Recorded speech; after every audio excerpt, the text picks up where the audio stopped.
Hello, everyone, and welcome to today's live event featuring Aldebaran Resources, hosted by Six. I'm pleased to introduce their CEO and Director, John Black, as well as their Chief Geological Officer, Dr. Kevin B. Heather. John and Kevin are going to be going through an update regarding the latest news that the company has, and after, we're going to be entering into a live Q&A session. So if you'd like to participate, please feel free to ask questions in the chat found on the right-hand side of your screen. And if you'd like to get in contact with the team, feel free to fill out the survey that's going to be linked shortly in the chat. If you need a refresh, today's event is going to be recorded and it's going to be available on demand, so look out for that. And without further ado, John, I'm going to pass things over to you so we can get started.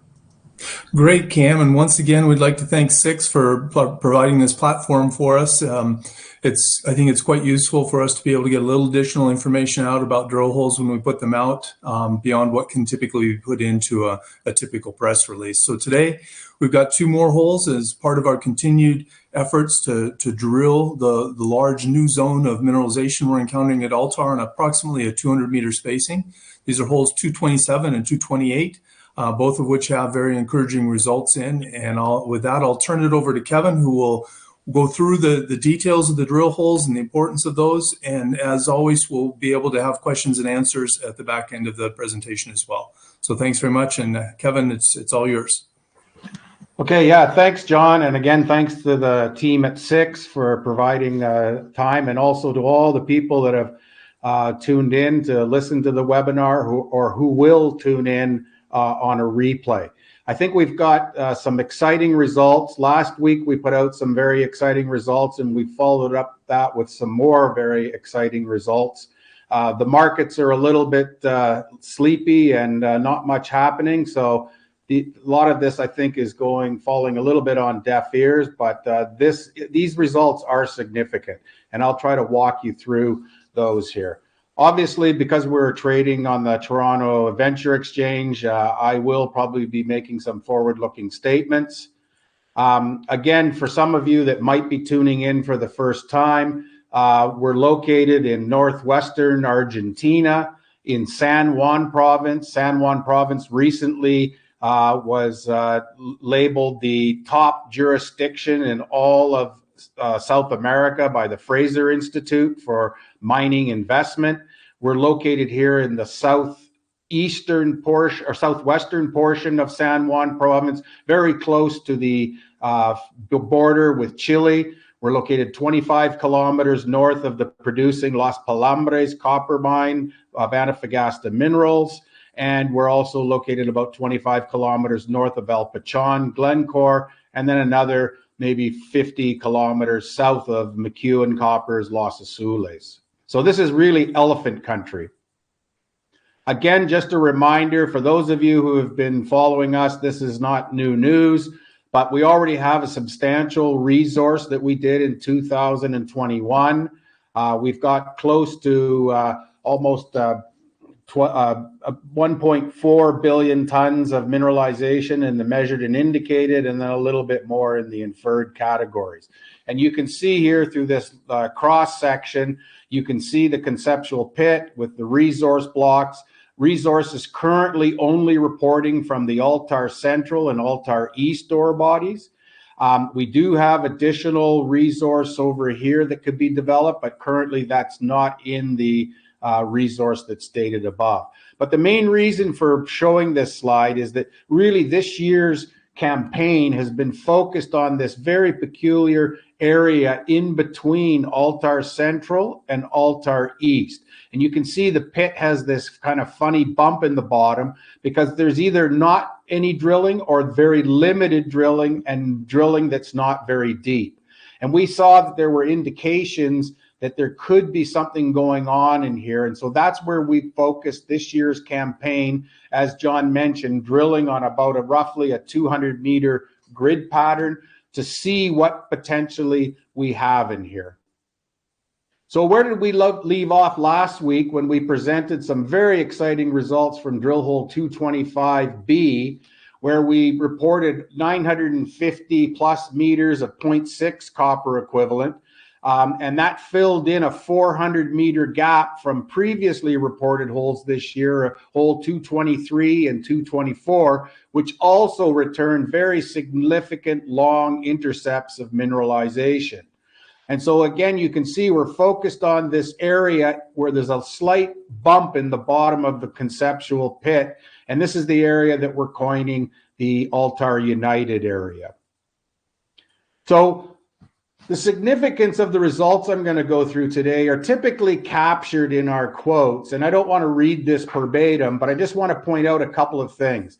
Really, hole 228 and even hole 227, you'll see, indicate that we've got some continuing to hit very long runs of very interesting grades, and we're starting to demonstrate that there's a lot of continuity to this mineralization of higher grade, and that this already was one of the largest undeveloped copper projects in the world.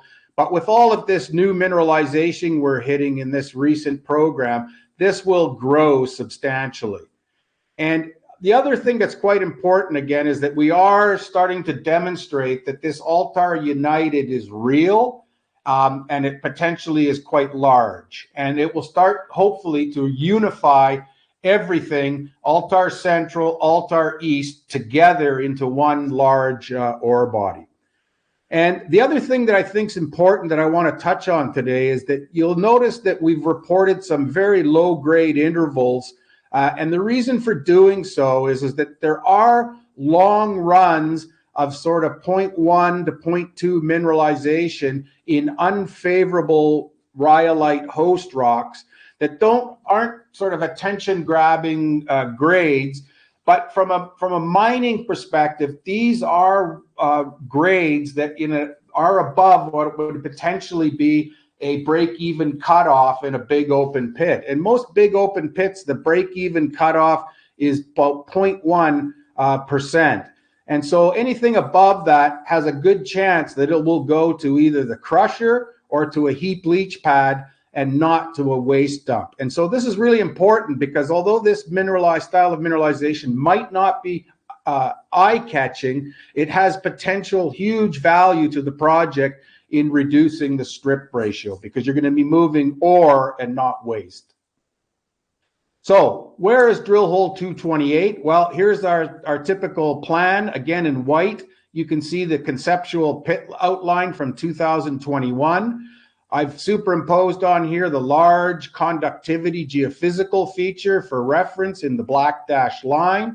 And you can see the current drill holes from this year's campaign, and you can see the location of holes 227 and 228. 227 is a 200-meter step out to the north of hole 223, and 228 is a 200-meter step out from hole 225B. So just for reference, this is more or less where the Altar Central area is, and you can see all the yellow dots are the historic drill holes.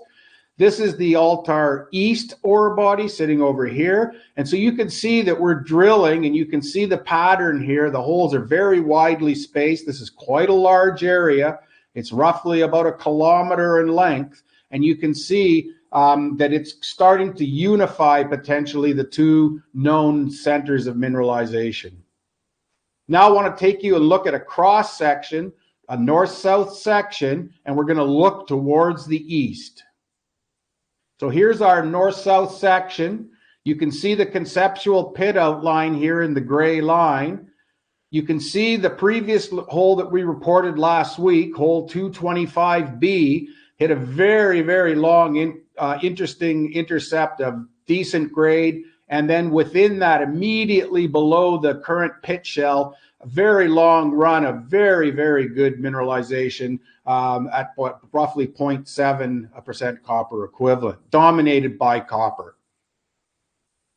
This week's announcement was hole 228, and that hit a long run of good grade, 565 plus meters of 0.6 copper equivalent. But we noticed as well that within that, there were several sub-intervals of much better mineralization, almost 475 meters of close to 0.7. And then within that, over 300 meters of 0.8. And you can see that it's dominated by copper here, 0.7 copper. And then there was a small little interval, 58 meters of material that was running over 1% copper equivalent and 0.9 copper. Clearly, this is a hole that is significant and is building upon the excellent results we put out last week.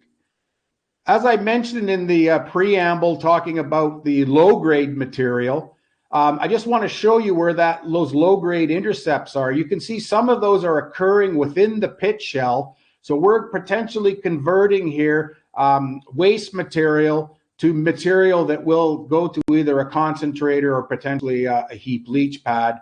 And you can see that this mineralization is over quite long intervals here. You can see 143 meters, 156 meters, so it's not insignificant.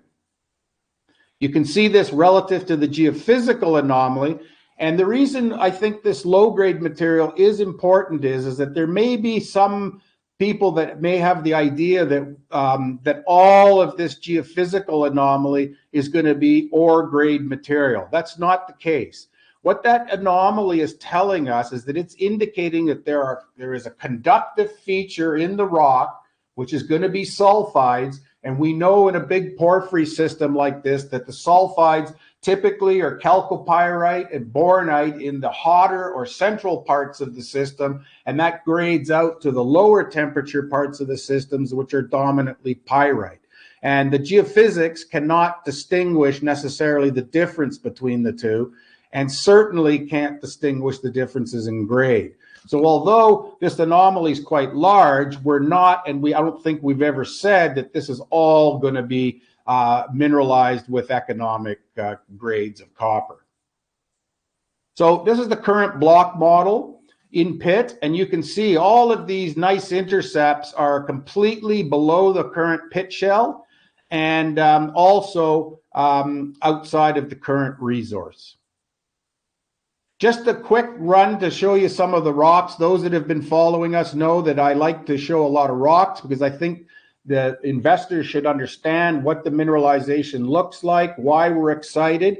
And if you follow these next few slides, you can see the location of where the sample comes from by the green star. So this hole was quite interesting because right from the beginning, we started seeing a lot of molybdenite high up in the hole and not very much oxidation in the hole. The sulfides were preserved. We can see a bit deeper down here, even though we're in some unfavorable host rocks, we can see that there is development in the pyrite and a bit of locally with chalcopyrite as well, which is giving us those sort of 0.1 to 0.2 grades over quite interesting intervals. One of the encouraging things is that even though we were in unfavorable host rocks, here you can see these rhyolitic rocks, there was an increase. We were starting to see increase in two things: quartz veining, as you can see here, and also this green sericite style alteration. As we progressed a bit deeper, we're seeing that there was an increase in pyrite, locally with some energite, some high sulfidation style mineralization. But then when we got into the more favorable host rocks, in this case andesitic volcanic rocks, you can see they're very strongly altered. And when we start to look at these greenish color halos here, we can see there's a lot of green sericite and a lot of disseminated chalcopyrite, and hence the grades are starting to increase. Locally, when we get down deeper, this alteration of green sericite becomes very intense. Here you can see it's completely obliterated the original rock texture, and you can see a lot of chalcopyrite. Hence, that's why we're seeing some of these very, very spectacular grades. We're also seeing an increase in the molybdenite. You can see the moly here on one of the fracture surfaces. And as I mentioned, we're also starting to see things that are clearly indications that we're into a good porphyry environment, where we're seeing not only the green sericite and the chalcopyrite, but we're also seeing this lavender or purple colored anhydrite, which is very typical in these kinds of porphyry systems. In the porphyry intrusion as well, we're seeing that the texture, the original potassic alteration, We're just seeing remnants of it. You can see a bit of the potassic alteration here with biotite, and a little bit of the pink colored K feldspar down here. But in general, this rock has been completely replaced by green sericite and has a lot of fine chalcopyrite, hence the high grades. And interestingly enough, we stopped the hole at roughly 1,241 meters because that was a depth that we thought that was reasonable for a large open pit. And we wanted to make sure that we were spreading our meters out over the limited drill season that we had to cover that large Altar United target area. And so we shut the hole down at roughly 1241. When we got the results back, clearly the bottom part of the hole, the last 300 plus meters was running 0.8. And as Murphy's Law would have it, the last 2 meter interval here ran almost 1% copper equivalent. So we have re-entered this hole and are currently drilling an extension to that hole. So hole 227 is 200 meters north of hole 223 and 200 meters to the east of 228. And again, we'll look at a north-south section looking towards the east. And you can see previously we announced drill hole 223, again, a very long intercept of interesting mineralization with a slightly higher grade interval immediately below the pit shell of over 400 meters of 0.67% copper equivalent. At yesterday's release, we hit in the bottom of this 198 meters of 0.5% copper equivalent. And the last 60 meters was 0.63. So this is a candidate, again, of a hole that might be worthy of going back into next year at some point and potentially extending if we can get back into the hole. As I mentioned with hole 228, we also hit several long intervals of slightly lower grade material. Here at the bottom, you can see 481 meters of 0.3. And then several long intervals up here of lower grade material with the same concept that we saw within the hole 228, that this will help to convert potential waste material to mineralized rock. And again, relative to the geophysical feature, same story that we just talked about with hole 228. This is the in-pit resource that's currently on the books, and you can see all of this mineralization down here is currently outside the resource.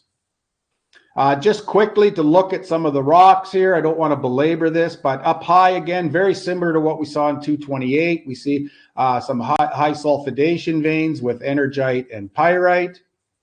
But there is locally chalcopyrite associated with the energite as well.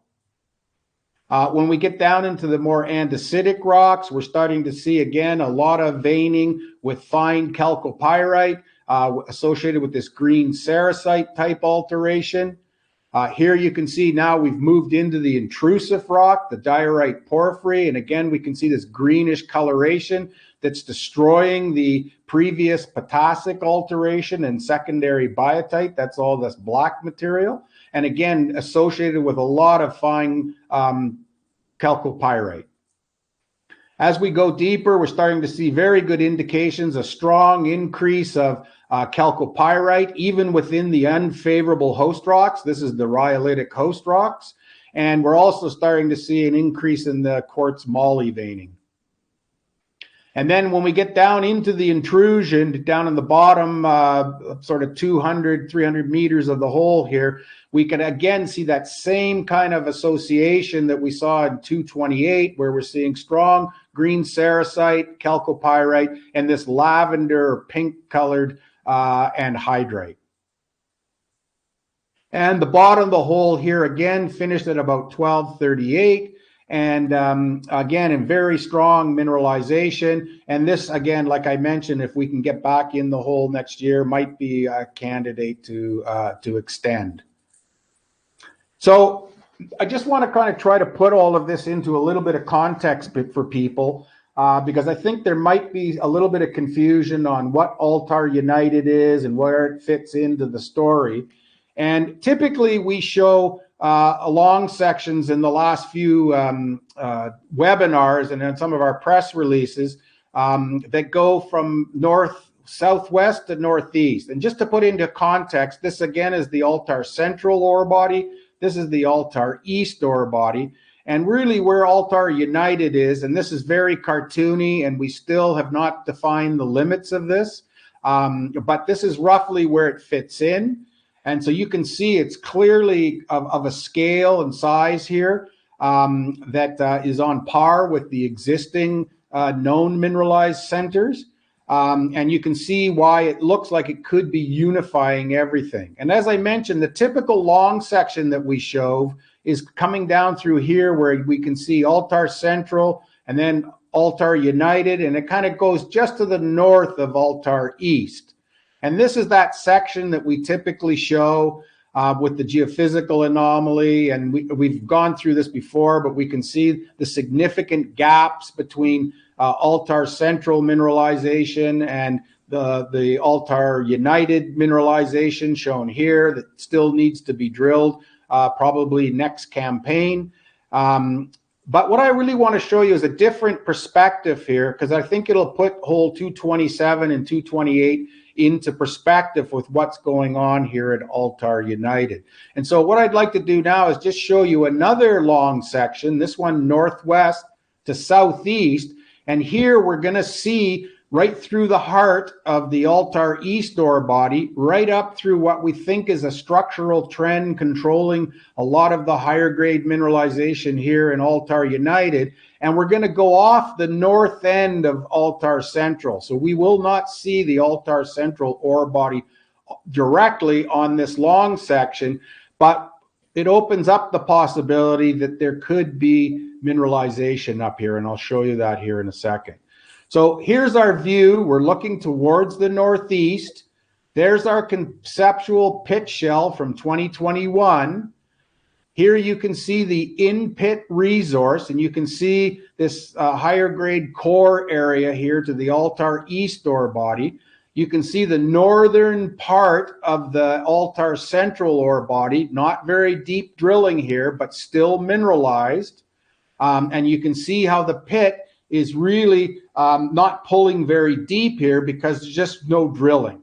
And you can see some historic drill holes that we drilled a few years ago below and deeper beneath Altar East, and they hit significant mineralization below the pit.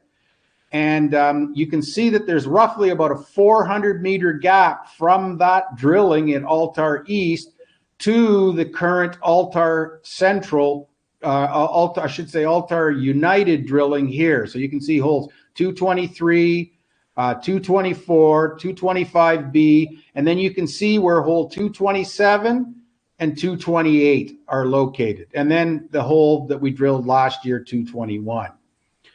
This is what the resource blocks look like from the 2021 model. These are resource blocks that were defined but did not fall within this pit shell, so therefore are not reported. And so you can see that this new drilling is going to significantly add resource to this area right here. And there will be a chance that we may be able to pull the pit deeper in this area. To put that into perspective, that's roughly 1.5 kilometers long. So this is quite a large area. If I superimpose that geophysical anomaly again, and again, I want to be careful here because not all of that geophysical anomaly is necessarily mineralized. On this particular section, it looks like there's a pretty good correlation between the mineralization and the geophysical anomaly. And that's roughly 2 kilometers. And I think you can clearly see that we've got mineralization above here in very shallow holes. So there opens up the possibility that there could be a northern extension to the existing Altar Central ore body. But that will be determined probably next year's campaign, where we can start to drill some specific holes to test that conceptual idea. So where are we at? As of yesterday, we had 4 rigs turning. One rig was on the verge of being shut down and demobilized because we are getting close to the end of the field season, and there is a large storm due to hit us here in the coming days. So we want to make sure that we get all of the people safely off the hill and also all of the equipment off the hill, and we don't have any materials, equipment, or people trapped up at the project site. So in the next few days, we will be closing down, but we've currently a little over 14,000 meters completed. We've now reported to the market 7 holes. Almost all of those holes have hit long runs of interesting mineralization. Hole 226, the upper part wasn't that interesting, but the bottom of the hole was starting to come into mineralization. And you can see that these holes are drilled way far to the south, and they're also very high up on the hillside here as well. We have 4 holes completed, 229, 230, 231, and 189 extension.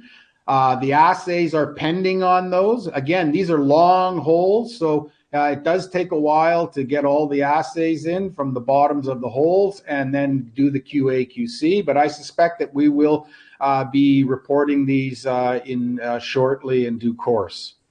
And like I mentioned, there's 4 holes. There's actually 3 holes currently active now. Like I said, we shut 1 hole down. And in the next few days, we'll be shutting almost all of these holes down and moving the equipment and people off the hill. Because like I said, we are entering into the winter season there. And this is an El Nino year, and the prognosis is that we could get hit with some big snowstorms, and there is one on the horizon here coming up in the next few days. So we want to err on the side of prudence here and make sure we get people and equipment off the hill. So with that, I'd like to thank you for your attention, and we'll open it up to questions and answers. And yeah, just as a note to everyone in the audience, if you have any questions, feel free to participate by asking them in the chat found on the right-hand side of your screen. To get started, though, I do have a question. Could the higher grade mineralization at depth allow for future underground operation after the open pit resource has been mined? Yeah, most certainly. Right now, I mean, the pit shell that we're showing there in some of those sections is only 700 meters deep. And so we've still got room. I mean, a lot of the big porphyry systems here in South America are planning to push their pits. Some are already at over a kilometer depth, and many are planning to put them to over a kilometer depth. So that's why we picked that 1,200 meter number, as that's what we think right now is a feasible depth for a big open pit.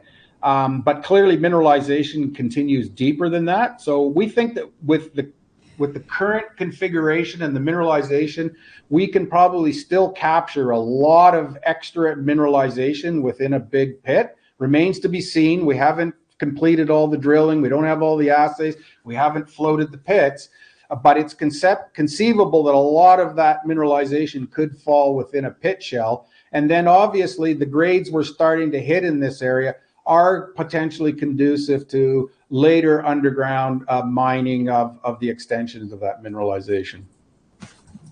Okay, great. Another question, has drilling improved since the issues you were having earlier in the season? Yeah, it has. We spent a lot of time with the contractor. We hired a drill specialist, like we mentioned a few webinars ago, and that has been paying dividends. We're still not 100% where we would like to see the production, but the production has improved enough that, I think that we were able to, get close to 15,000 meters drilled when we were looking at originally that we'd be lucky if we got to 10 or 12. So things have improved. There's always room for improvement. Oh, I mean, that's fair enough. Another question here. To what extent do you think that the discovery of Altar Central could increase the resource? I guess they really are referring to Altar United, because Altar Central is already in resource. It's hard to say, but I mean, you can see the size, you can see the strike length.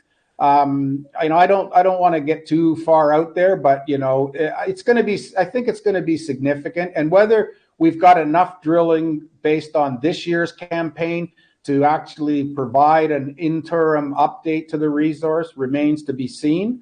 We'll make that determination once we get all the results in and can do some internal work ourselves to see. I mean, I just looking at it, I'd say that it's going to be a significant increase, but I can't put a number on it. Okay, fair. This next one's a comment and a question. So the drilling done by Siobhan Stillwater for holes 190 and 209 look well mineralized. The question is, will you be exploring this area in your next drilling campaign? Well, just to be clear, those holes were originally drilled by Stillwater, but only to a certain depth. We actually came in and extended those holes a few years ago. So that's why they're deeper now, is that was our work. We drilled those holes deeper. And clearly now with the success that we've had at Altar United, there'll be a complete revision of the entire ore body, and with a goal towards defining areas, not only in this new Altar United area, but really throughout Altar Central and Altar East, because there's many places where the mineralization, quite frankly, is still open at depth and along strike. And it's just because of the limited amount of deep drilling that was done historically. So there's lots of room here, and that's one of the things we'll be working on here in the next 2-3 months in order to put together the next year's drill plan. Right. Okay. Great. Aldebaran uses recoveries in its copper equivalent calculations, but other companies don't. So the question is, how much difference does this make when investors are comparing companies? I don't know, John. Do you want to tackle that one? Or I can tackle that one. I might not be politically correct answering that one. Okay. The way we report is consistent with the way the exchange authorities would like it to be reported right now, and it does present some challenges because not all companies report the same way, and so we'll see a lot of our peers right now that report a full value to their copper equivalent. So they convert everything over without putting a recovery factory on the metals, or they put recovery factories that are the same for all metals, which isn't particularly realistic either. And it results in them reporting a higher copper equivalent than we do. So we believe this is the correct way to do it in terms of complying with the requirements for us to do so. And so we'll continue to report this way. Now, having said that, where that really comes into play is when you have a significant amount of byproduct credits, gold or molybdenum or silver in this case. For most of what we've been reporting recently in the Altar United zone, it's not that big of a difference. I think Kevin pointed it out on some of the ones, the 0.8% equivalent run that we reported today. 0.72% of that is copper. So it's predominantly copper. We're getting a little bit of a kick from gold and in some cases a little bit of a kick from molybdenum in the project. So it doesn't particularly affect what we've been reporting lately. But over on the west side of the project in the radio zone, we have significantly higher gold. And so the way we report mineralization from that zone will now be reported in a way that looks less favorable than other companies might report the same thing. So the important thing for investors is dig in, take a look at the underlying numbers, really is more than anything else in what you should be doing. Okay, thanks for that, John. Adrian wants to know, and he says, on your website, you say that Altar has the potential to be a mega deposit. What has to happen before you can say it is a mega deposit, and what definition are you using for that term, mega deposit? I don't know have we said it's a mega deposit? If we did, it was there. It's not to a strict definition. If we've got that term in, it just means it would be a very, very, very large deposit on that. I think just a couple thoughts on that. Already, we report 1.2 billion tons in measured and indicated status with an additional 0.2 billion tons in inferred. So that makes us nearly 1.5 billion tons of reported mineralization from the deposit. That puts it in a league of deposits that are notably bigger than most others. And the potential, as Kevin mentioned, is very significant for this to increase. So I think with the drilling we've reported over the last few months, we're clearly going in that direction. Just a couple other thoughts for people on this. For the major companies to be interested in a big project like this, they're typically looking for a long mine life at a high rate of production. So common numbers that we'll hear from the major companies is they would like to produce a minimum of 100,000 tons per year of copper and preferably have a 25 or 30-year mine life on that. And the reason they prefer to have fewer, larger mines than a lot of little mines. And they like that long mine life because it captures multiple cycles of better metal prices. And in terms of a rate of return out to about 25 or 30 years is usually where you look at that.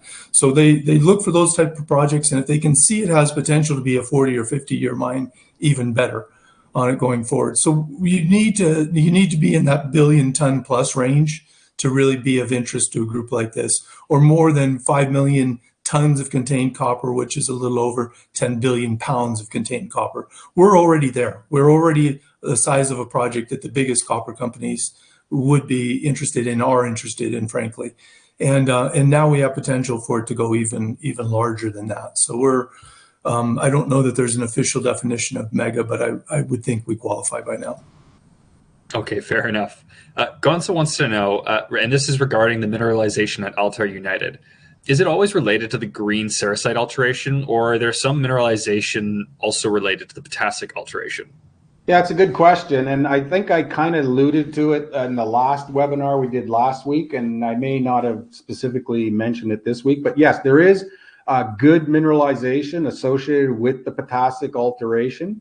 And then that mineralization then seems to get upgraded with this green sericite alteration. And I suspect that's why we're seeing some higher grades, is that we've got earlier mineralization related to the potassic event, and then that's superimposed by this green sericite event that's bringing in even more copper. So yes, both have copper. Oh, fair enough. Adrian has a follow-up question. Are your drill results eliciting any comments from your major corporate shareholders? Most of the interaction that we have with those groups is under confidentiality agreements, so we're not allowed to list names and things like that. But the one name that we can certainly reveal is South 32, who came in as a major investor, a 9.9% strategic investor last year with us. They came in before all of the new results and before we had the geophysical data that indicated the presence of Altar United. So I think it'd be safe to assume that they're excited or very excited about the results that are coming out on this. And we have hosted visits from other groups, and we do have quite a bit of inbound inquiries on, and already groups trying to line up to visit the project next year. Okay, great. Jacques has a question. Do you have any insight into the possibility of underground activity below the very large expected pit? How deep might you be drilling? Well, I think we already kind of touched on that. I mean, we think that a big pit, and again, it remains to be seen, but a big pit could go to a 1.2 kilometer depth. And then after that, we do have indications the mineralization continues. But we got a lot of mineralization already. So deep drilling costs a lot of money. And at this point right now, we think it's better to focus on what we can get into a big pit, and then worry about what's in a potential underground, which would be so far out in the future, you wouldn't probably be able to put much NPV value on it. So, okay, great. This question is, San Juan has delivered a lot of the best drill results reported globally recently, with results at Altar near the top of these. Why do you think that the region is having this success? I'll chip in on that a little bit. Partly it's due to the Argentine government not particularly making Argentina a favorable place for investment over the decades. The rocks have always been there. The deposits have always been there. Many of them have been known. This project was first identified in the 1990s, and so it's been there, but it hasn't been the most conducive jurisdiction for investment or particularly development of large mines like this. That is changing right now. As we've pointed out on our corporate presentation and other places, we're starting to see the Argentina government wake up to the potential to have a very significant mining industry. And they realize how much that could help them get out of the economic quandary they're in right now. And so we're consistently hearing from all parties in Argentina that they'll be supportive of going forward with mining. There's a new mining roundtable, the Mesa de Cobre, that's been set up that we participate in along with 7 other companies that all have large copper deposits and are working closely with the government, both current government and potential candidates to be the new government here in a few months. And that's all going in the right direction. We're beginning to see major companies acquire deposits or acquire significant interest in deposits. And these include BHP, Rio Tinto, South 32 with us, groups that traditionally are not particularly comfortable with risk, but they're seeing the conditions improve, so they're coming in. And that's resulted in a boom. It's essentially a backlog of deposits that have been there, and now the conditions are favorable for us to explore, and I believe soon to develop these projects. So there's a flood of new information. There are more than 60 rigs turning at the peak of this summer season in San Juan on really good projects. So that's likely to deliver. And you're absolutely right. On some list I've seen lately, out of all the top copper intercepts, the top 3 or 4 are not only Argentina, they're San Juan province. So, and they're limiting us each to 1 hole per company. When they do that, we would probably collectively, all of us working in San Juan would probably take the top 10 or 12 hits if they allowed us to report multiple holes per company on those type of compilations. All right, that's pretty exciting. This next question, it's just commenting that it feels like things are moving very quickly these days. Have lab turnaround times improved? Yeah, they have. And I think that's a function of a couple of things. Earlier on in the season, we were looking at, quite frankly, 40, 45-day, 50-day turnarounds. And now it's down to between sort of around, it's variable. We've had mixed turnaround times, but it's down in the range of more like 20. So it's much improved. And I suspect that's partly because a lot of the big projects like ours have been shutting down for the winter. And so the inflow of samples has started to tail off a little bit for the winter. And I suspect the labs, I know that the lab preparation facility for the company that we use for our assays in Mendoza that does the sample prep, they recently did an expansion. So I think they can handle more samples. So I think that's unclogged a bottleneck. Okay, great. This next question is, how much time and money can you save by going into existing holes and extending them rather than starting new holes? Well, we've done that already this campaign. You've seen that we've got 2 or 3 holes that we've gone back into. There's pros and cons to doing it. Yes, you can save yourself drilling, say 300-400 meters on the top. But some of the challenges are the older the hole, the more chance that it's probably collapsed and you can't get back into it. The other thing is that historically, most of the drill holes here are vertical holes, and in porphyry deposits, vertical holes are not necessarily what you want to be doing, because typically a lot of the controls and a lot of the features are subvertical, so you're drilling down or parallel to them. So we don't like drilling vertical holes, but we have entered a few of those holes. So yes, it can be done. Depends on the hole, where it's located, etc. The other thing to consider is a lot of the old historic holes were started in HQ diameter, okay? We start all of our holes in PQ, which is significantly larger. And the reason why we do that is that we try to push the PQ down to roughly 300-400 meters depth. That means we can then push the HQ down to 800-900, sometimes even 1,000 meters depth, and then NQ beyond that. And it just gives you a much larger sampling medium and a more representative sample when it comes to the assays. And so a lot of those old holes would mean having to re-drill out the top part. So you're paying the same as if you were drilling a new hole. So in many cases, yes, it can be done. but you have to look at it on a cost benefit on a hole by hole basis. Okay, no, that's fair. Jacques is wondering why you didn't mention chalcocite in this presentation. Well, because in holes 227 and 228, we didn't hit very much. So that's why I didn't mention it. And if you, I did mention that we hit sulfides very high up in the hole. There wasn't nearly as much oxidation of the mineralization at the top of the holes as we've seen in other places. Hence, there wasn't any leaching to speak of. There's a minimal amount of leaching, but the amount of chalcocite was minimal in these holes. Now, having said that, one thing I didn't mention, and I purposely didn't mention it because I want to make sure we confirm it before we start talking about it, is in some of those deeper intercepts where we saw the higher grade, there is a black colored mineral that has the potential that it's hypogene or primary chalcocite.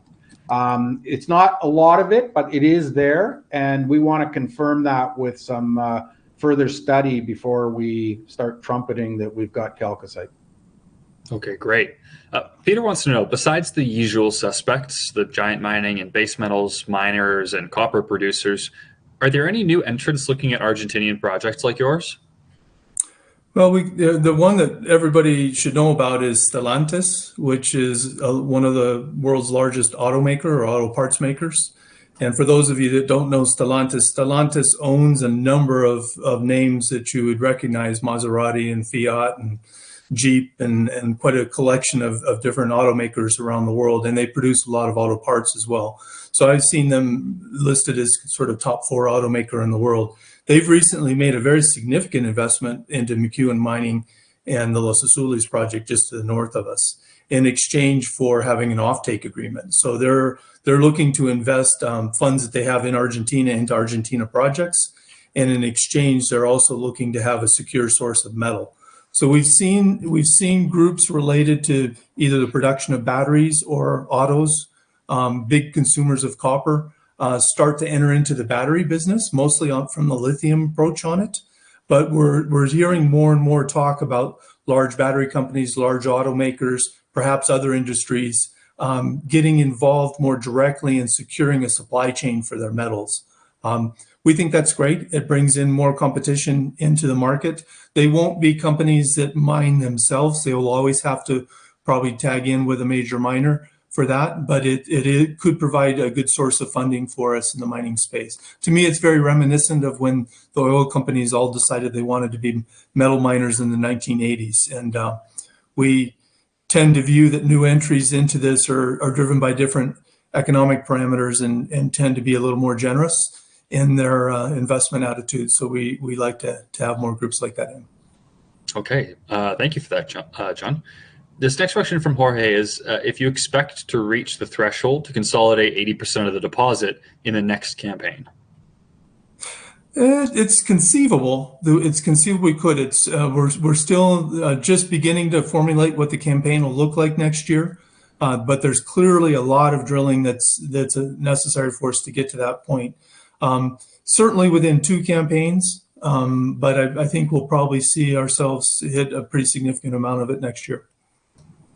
Okay, great. Well, listen, Kevin, John, I think it's been a great presentation, a great Q&A session as well. That looks like all the questions that I've received for today. So I want to thank you guys for coming on. I also, of course, want to thank everyone who's joined us in the audience, especially those who've asked questions. But I'd like to pass it back to you guys for any closing remarks before we hang up for the day.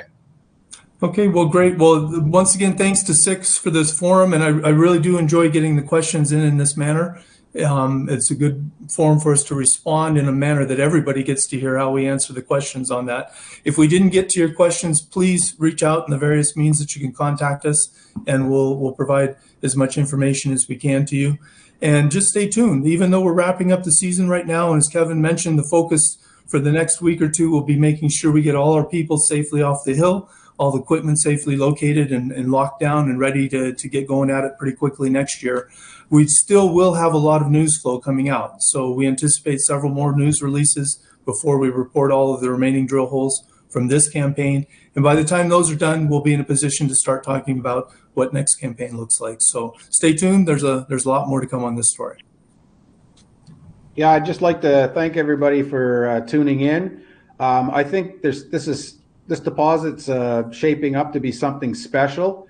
I mean, we're hitting intercepts that are top of world copper intercepts, and the market. I don't think. I mean, obviously there's lots going on in the world, and people are afraid, and you can see that just general malaise in the market across the board. But one day, people will wake up, and there's very few projects of this size and scale, and with what we're doing now, that are either available in anybody's hands, let alone a junior that could be a target for a major to potentially take over. So stay tuned to this channel. We still, like John said, we still have results, and we look forward to getting those out and talking to everybody again in the next webinar.